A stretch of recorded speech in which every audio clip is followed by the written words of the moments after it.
and welcome back to the Welsh Wire. We're thrilled to have you with us today. We have an exciting conversation planned for you. Our guests on the Welsh Wire today are Ana Gonzalez. Ana is the director of the family-owned Business Institute at the Seidman College of Business, Grand Valley State University, right in Grand Rapids area.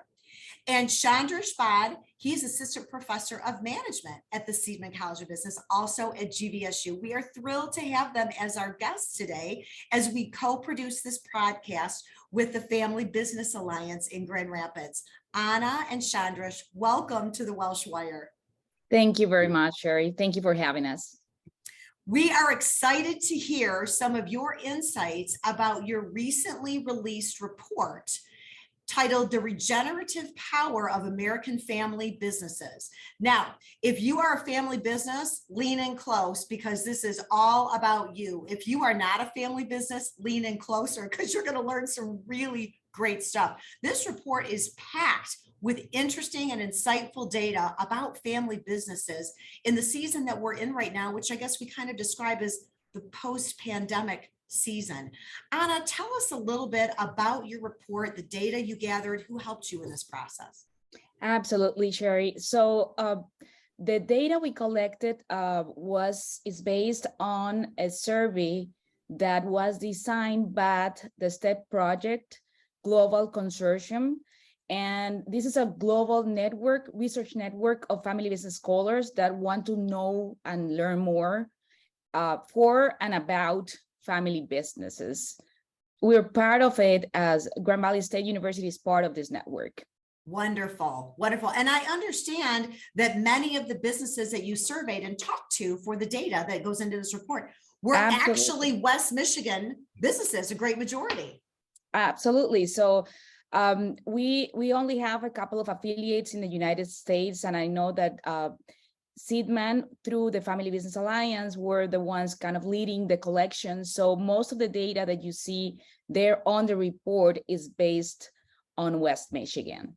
Fantastic. That really brings it back to home, doesn't it? Absolutely. And the report is great. Listeners, listen, it is a 15-minute read. You can download it very easily by going to the Welsh and Associates website, welshandassociates.net/podcasts and blogs. You can find it there, download the link, or you can also go to Grand Valley's website, GVSU.edu/FOBI, which is Family Owned Business Institute. And you can download it there. And it, like I said, 15 minutes, great read, goes into a lot more depth than we'll have time to do today. Well worth your time. But right now, today, we want to focus on some of the key takeaways that you shared in this report. The first of which is the positive leadership style that was revealed in the family business. Chandresh, can you talk about that a little bit more? Yes, sir. Yes, Sheri. Yeah. So survey asked the respondents to assess their family business leaders. And if the respondent itself was the family business leader, then to assess themselves. So we assessed family business leaders on 3 leadership styles: authoritarian, transformational, and charismatic. Now, authoritarian leaders, they exert tight control over the affairs of the organization. They exhibit paternalistic behavior towards their followers, towards their subordinates, by combining authority, benevolence, and morality. Transformational leaders, on the other hand, they try to understand the needs, preferences, and aspirations of their followers and subordinates. They are able to motivate their subordinates to work towards a collective interest or a collective goal. And charismatic leaders, they are the out of the ordinary leaders. They are admired by their followers for their exceptional talents and qualities. Our survey results suggest that family business leaders in USA, they greatly exhibit transformational leadership characteristics. They provide interesting outlook for the future of the family business. They are good role models for others to follow, and they also foster collaborations in their organization. Nice. From the research perspective, this is also the leadership style that correlates positively with performance, entrepreneurial orientation, and also the general business regenerative power. So that's a really big plus for family Yes. businesses. That was a really great finding. Yes. Yeah. Absolutely, yeah. Wonderful. And you talk about a little bit, Ana, about some of the challenges that you find within those leadership styles, the extent to which they might be present, maybe to a smaller degree, right, with some leaders, but still present. So talk about what some of those challenges are in other leadership styles that could be present and what those mean, particularly in family businesses.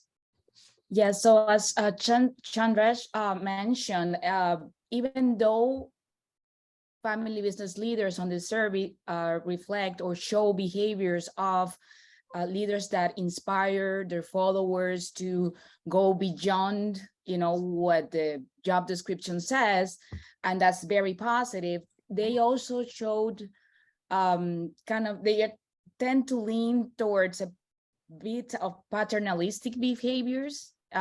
So those are about, I guess, family businesses are characterized to have this, hands-on approach, and especially the owners kind of go into the way things are done. So they are on top of things when it comes to their employees, or they have very, very close relationships when it comes with their customers, right?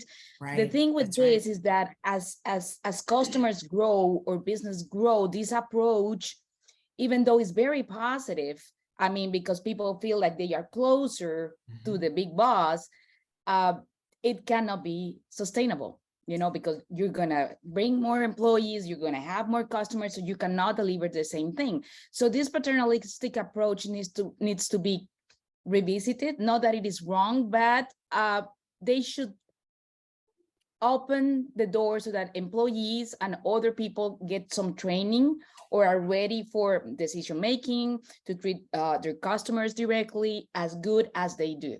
Does that make sense? So that would be kind of a challenge.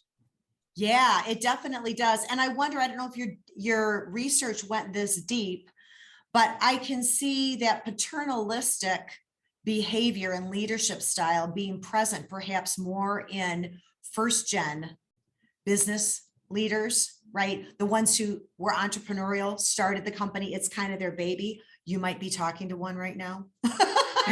Right? Absolutely. No, you're absolutely right. So research has shown us that, yes. So family business can tend to be, family owners, especially founders, tend to be more paternalistic. So they letting go or leaving even the business is not even in their minds, right? They behave as if they are going to live forever. And of course it makes sense. I'm a mother and I'm going to be a mother forever, right?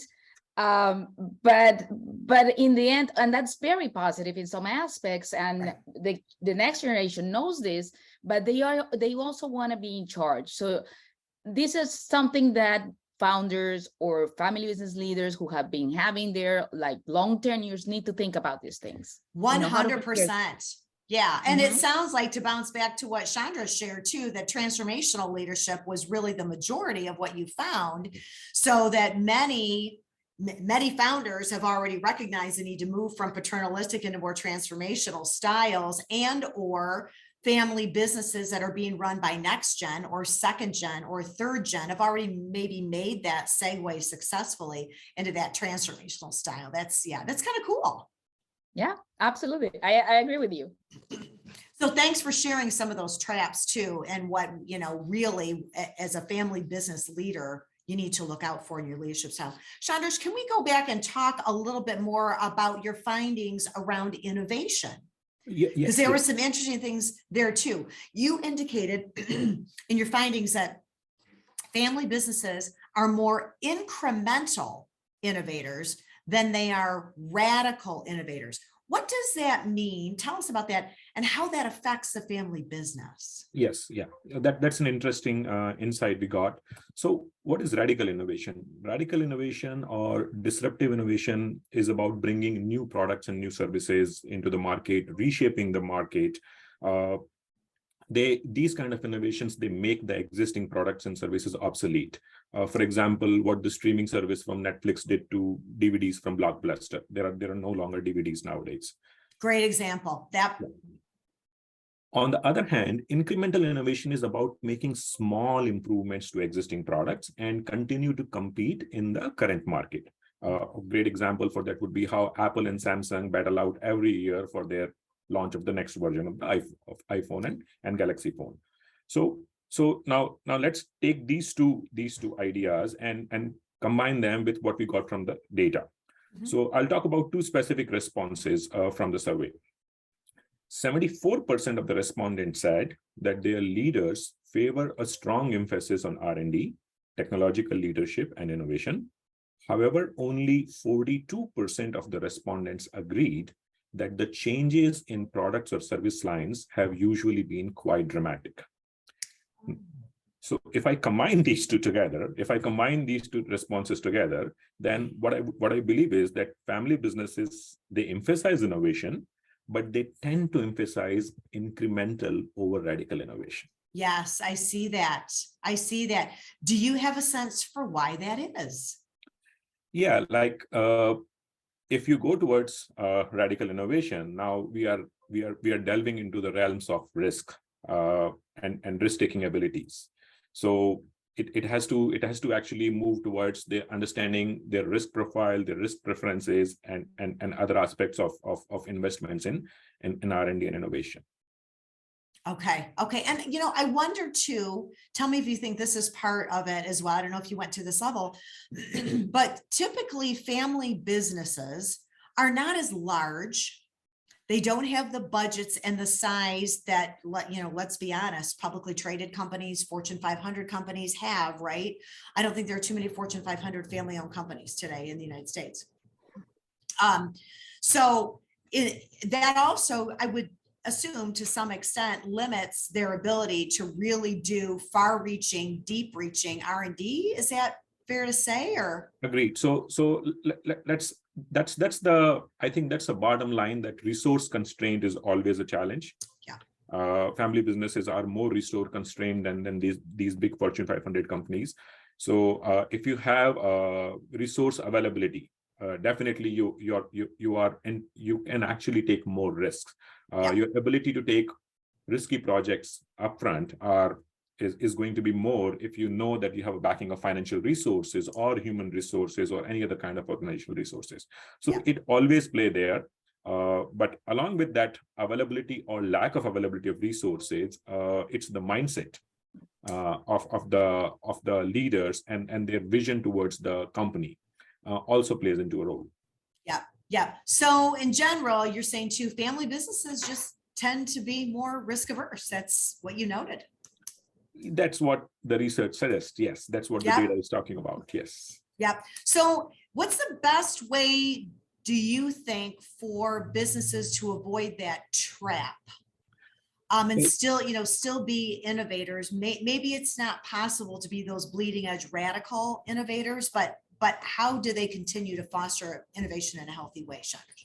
So my overall understanding of the entire reading of this data set is like this, that yes, family businesses need to continue to participate in the current market. That means there is a significant chunk of investments in terms of time and resources that has to go into incremental innovation, participating in competing the current products and current services which they are offering. But they should actually devise mechanisms to make prudent but consistent investments in some radical innovation as well, looking into the future. We all know that with the advancement in technologies nowadays, markets are reshaping much quicker. Earlier, it used to take a decade for the market to change. Now it takes almost like a year or two and the market changes completely. That's right. So they cannot wait for the market to change and then upgrade themselves or redefine themselves.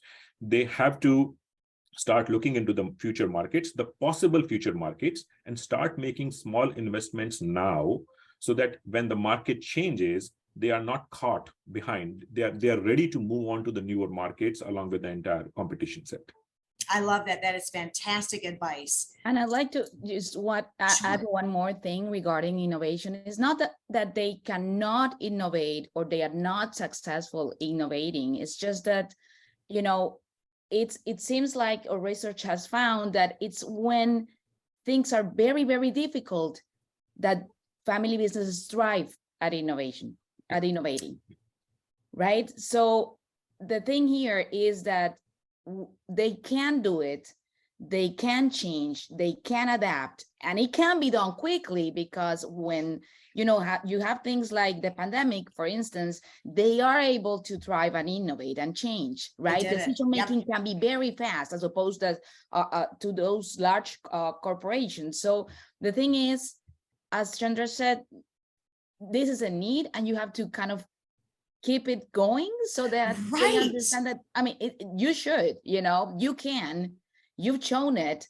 It just shouldn't be in the moments when things are downturning, because sometimes, innovations are great and sometimes they aren't, like any, risk. That is an excellent observation. No, thank you for bringing that around. That's a great observation. So, right, they demonstrated that they could do that in a crisis, in a pandemic, but you recognize you can do that all the time, not just when you're in a crisis, and you should. It's a healthy thing to be doing that all the time. So so we're from the findings, encouraging them to move on. Great advice, terrific advice.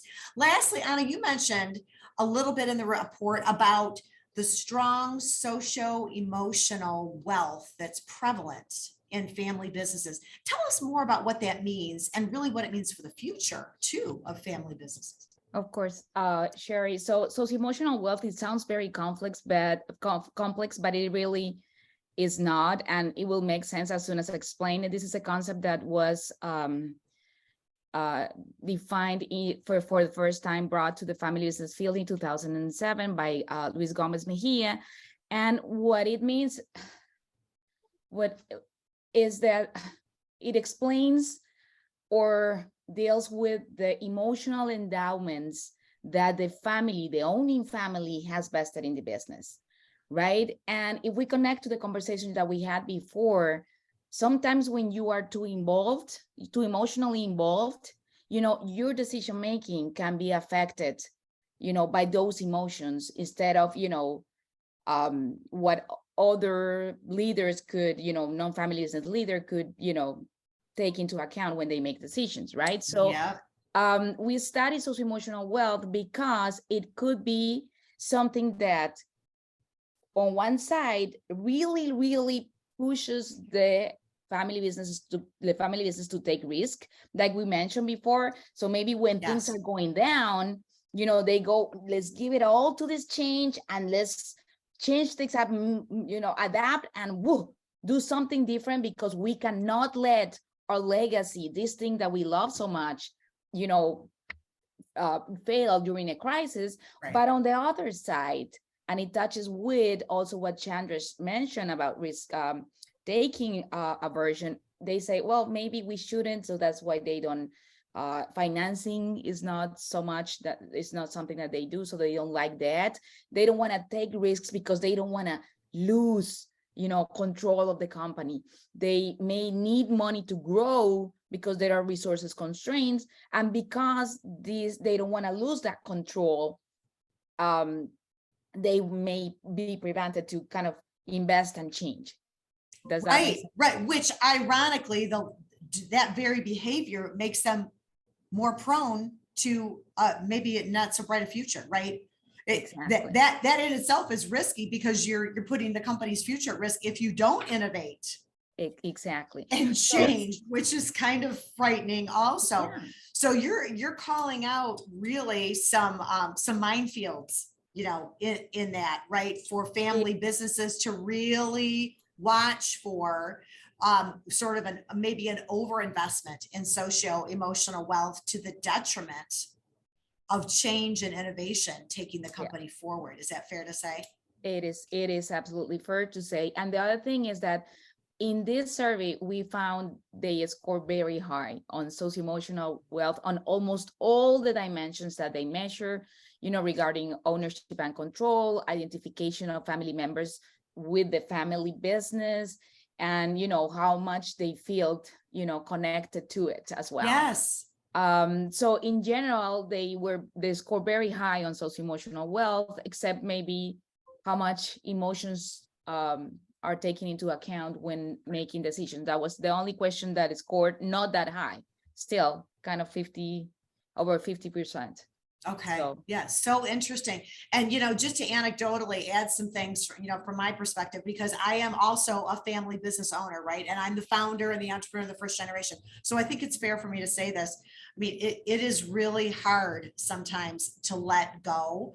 And I recognize that being at my age, I have seen change, but not at the speed of change that, for example, my son who's in the business with me has seen, right? So he and those second generations and third, they're a little bit more comfortable with change than some of us first gen baby boomer founders, right? So I'm talking to all the boomers out there like me, the first gen founders. We need to be careful to get out of the way and listen to our next gen, right? Our second and third gen, and really take that input, because we may not be as comfortable with change just because of our perspective in life, right? Excellent point. Yeah. But the younger generations have, and we can lean into that a little bit more to have more comfort, I think, in taking risk. Yeah, For sure. absolutely. So this has been a great conversation. I just want to encourage our listeners, again, if you want to dive into this report, which you should, there's so much more than what we could cover today. We will share the link. Again, it can be found on our website, welshandassociates.net/podcasts and blogs, or you can go to the Grand Valley website. That is gvsu.edu/FOBI, Family Owned Business Institute. And the report, by the way, contains both Ana and Chandresh's emails. Okay. So if you would like to reach out to them and you have more questions, or, just want a little bit more information, they would love to hear from you.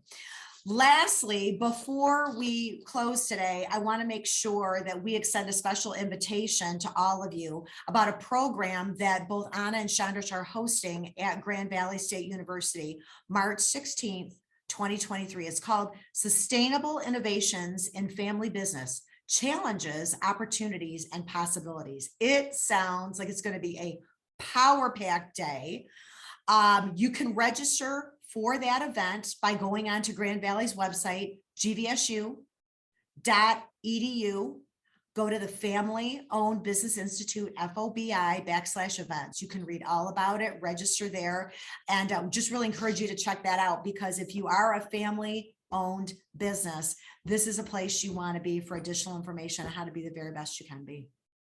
So we have had a super terrific conversation today. I've learned so much. I really thank you, Ana and Chandresh, for the work you put into this report, on behalf of all of our Family Business Institute members throughout West Michigan, Family Business Alliance members throughout West Michigan, and family businesses all over West Michigan. This is so good, the work you do. We are so appreciative of what you've done and your time today with us. Thank you very much, Sheri. Thank you, It was Sheri. a pleasure to talk to you. Same here.